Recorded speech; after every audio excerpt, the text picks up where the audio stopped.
It's Brian Preston, the Money Guy.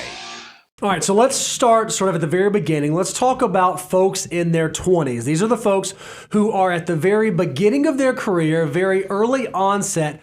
How should they be thinking about their tax buckets? What things should they be focusing on? Let me go ahead and give you a little relief. The majority of you, even if you've discovered this, you're a financial mutant, in our 20s, we don't have resources. We don't have money. I mean, I was broke when I was in my 20s. I know you and I have talked about it, coming from humble beginnings, and that's okay. So a lot of you are going to say, well, I don't have money. So when y'all talking about the three buckets, my buckets are pretty empty right now. Yeah. But that's okay, because you have the most valuable resources that you have so much time to build on. We want to talk to you about through like the financial order of operations. What is the best use for your next dollar so you maximize the opportunities here? And if you haven't checked it out yet, go to moneyguy.com/resources. You can download a free deliverable of our financial order of operations, because it is going to be your friend as you begin thinking about your tax buckets. So for folks in their 20s, when we think about our three distinct tax buckets, the one place where we think you'll probably get the most excited and will probably begin to be built first is probably the tax deferred bucket, because of free money. Yeah, free money. I tell you guys all the time, this is one of the greatest things about when you start working in your first real job and you get benefits and you find out your employer is giving you 50 cents on the dollar or dollar for dollar matching, or maybe they even do non-elective deferrals where just for showing up, they're going to put a percentage of your income into a retirement account.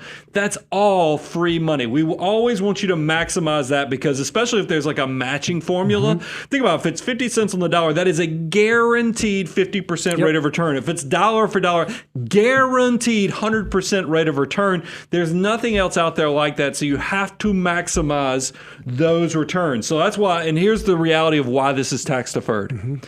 For your employer to take the deduction to get that benefit, they have to, they're going to put it in tax deferred, meaning the government's going to give them the deduction for that contribution in your account. You're going to be able to let it grow tax deferred, meaning every year you're not going to pay income taxes on the growth, but eventually when you pull that money out in retirement, Uncle Sam is going to want to take their cut. So I'm going to say it a little bit differently. When you go to elect your 401k or your retirement contributions, you get to choose tax deferred or tax free, because a lot of plans now have a Roth option.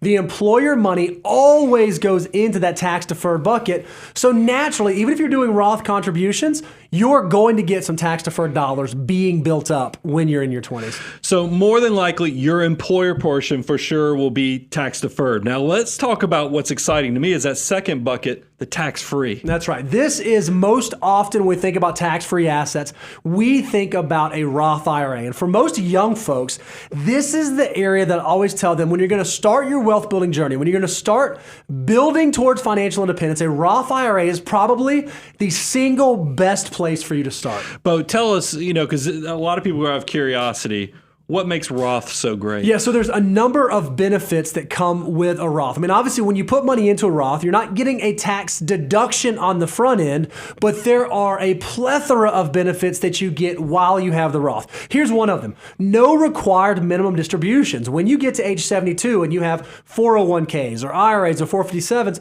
the government makes you lose some of your tax flexibility. They make you start pulling money out of those accounts. That's not true with Roth IRAs.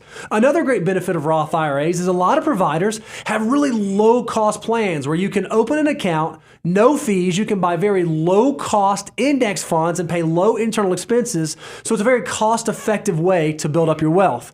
In addition to that, as you invest those dollars, they will grow tax free, assuming you meet certain types of distributions. You're over 59 and a half and the account's been open for at least 5 years. So not only do the earnings grow tax free, you also get to pull the money out completely tax free. Yeah, and what I like about most of these retirement options, Roth IRAs specifically, you get complete access to the investment universe. That's right. I mean, if you think about, we talk about index investing. We love it because it's low cost, it's tax efficient, and so forth. If you want to go look at Fidelity Investments, Vanguard, Charles Schwab, all the low cost providers, you can do that in your Roth IRAs. That's exactly right. And then the last thing that we really love about Roths is you have some flexibility with your contributions. We know that you can put up to $6,000 a year into a Roth IRA, but you don't have to put in $6,000 a year. If all you can do is you're starting out, and this is the very first dollar that you can save, and you're only able to save $20 a month, that's great. A Roth IRA will provide a mechanism, so long as you meet the requirements, where you can do that. Now, Bo, I'm going to give pay some, I don't want to say respect, but I'm definitely going to give the trolls some action here. Okay, sure. Because they get mad when I talk about Roth accounts grow tax-free. Because there is a catch with Roth accounts in the fact that when you put the money into, whether it's a Roth IRA, a Roth 401k, a Roth 403b, any of the tax-free accounts, you don't get a deduction That's right. on that contribution. That is the rub, because if you put it in a traditional account, like a traditional 401k, a traditional 403b, the government, just like they gave your employer a deduction on the match, when you put it in on the traditional side as an employee with your salary deferrals, you also get a deduction on your tax return, so it lowers your current taxes. Roth accounts don't get that benefit. That's right. But anything that grows out of it, meaning you put $10 in, that $10 turns to $100, 90 out of that $100 is going to be completely tax-free. That's pretty powerful, and we've actually created an illustration to give you an example. Yeah, let's talk about this in very real, very practical terms. Let's look at the power of tax-free accounts. So let's say that you have two individuals that are going to contribute to a Roth IRA or to an IRA, and they're going to max it out at $6,000 every year. You have one who's going to do the traditional version. They're going to put money into a traditional IRA.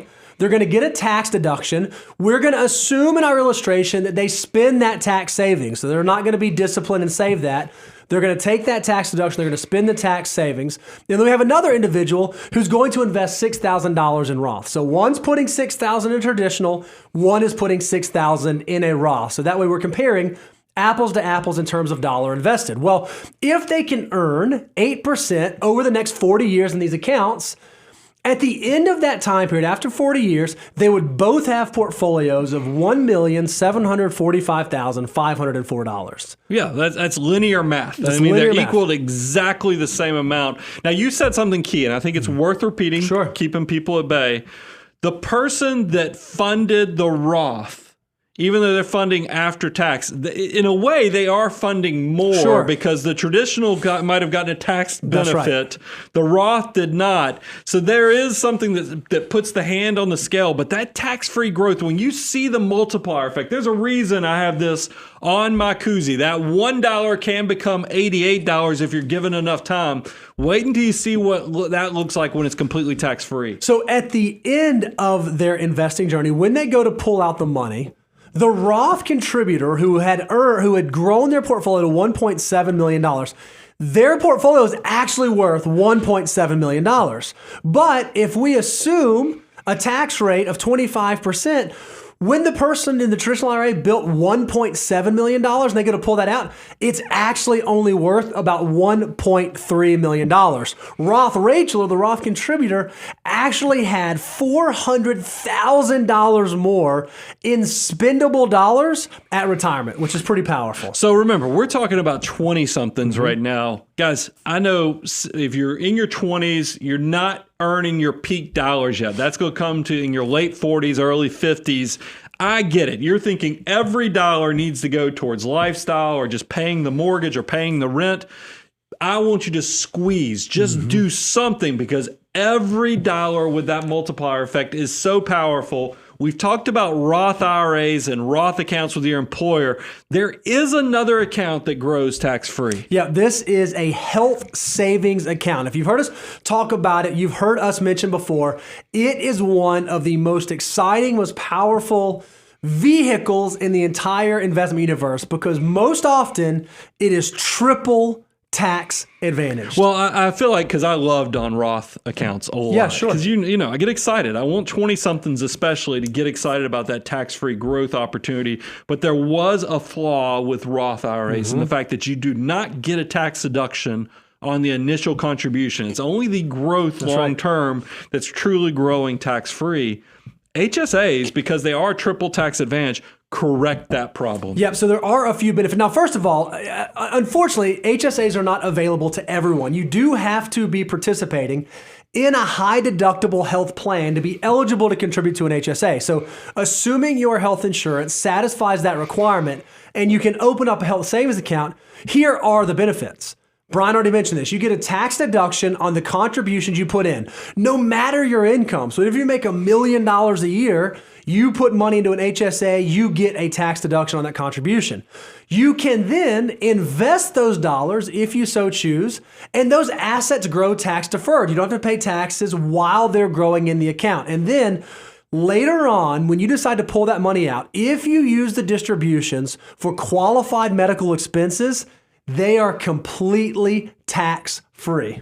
So that's tremendous benefit there if you think about it. Plus, there's actually one more benefit in the fact that you get to, if you run this through your employer plan, it is going to offset, meaning you're not going to have to pay payroll taxes on that employer benefit. And there's one other, we could have put one more asterisk in the fact that if you get to 65 years of age and you've saved more in your health savings account than what you're going to need in healthcare, you can use this as a closeted retirement account. It's just that you won't get the tax-free component on all the growth elements. Now, we talk about this all the time, Brian, because we've looked at the numbers. We know the analytics associated with health savings accounts. 96% of health savings account users don't actually use them this way. They actually put the money in, they use the dollars. If you can be part of that 4% who actually invest those dollars, this can be a huge tool in your financial tool belt. I do think we had this discussion earlier. It might be aspirational for a 20-something because it depends on how healthy or how little you're using your health insurance. Because hopefully you are in the healthy part of your life where you're not going to the doctor a lot. So there is a chance that you put that money in the health savings account. If you're not using it for current medical expenses, maybe you wait a year or so and then you deploy it once you can cover some of the deductible thresholds or even the out-of-pocket thresholds. You just want to make sure you are covered because I understand resources are tight in your 20s, but if you can maximize the exponential growth, it's awesome. So then there is this third bucket. We've talked about tax deferred. We've talked about tax free. Unfortunately, that third bucket, the after-tax bucket, might be hard for folks to build in your 20s. We've already talked about it. In our 20s, most of us are broke. There's not a lot of discretionary income lying around. And once we've done the tax-deferred piece and once we've done the tax-free piece and we're following the financial order of operations, there might not be a ton left over. And in your 20s, that's okay. Yeah, I would. Now, I'm not going to let everybody off scot-free. Sure. Meaning that you do have to have some after tax. There's a reason when we talk about the financial order of operations, step one is deductibles covered. You do not want some little thing or something that just should be $1,000, $2,000 derail your financial life completely, where you have to go to credit cards or you have to go worse to payday lenders or something like that. So you've got to make sure you have deductibles covered, which is step one of our financial order of operations. And then step 4 is actually emergency reserves. But realize between step 1 and 4, we understand there's where that tax deferred employer free money comes in. And that's also where getting out of that high interest debt comes in also with step 3.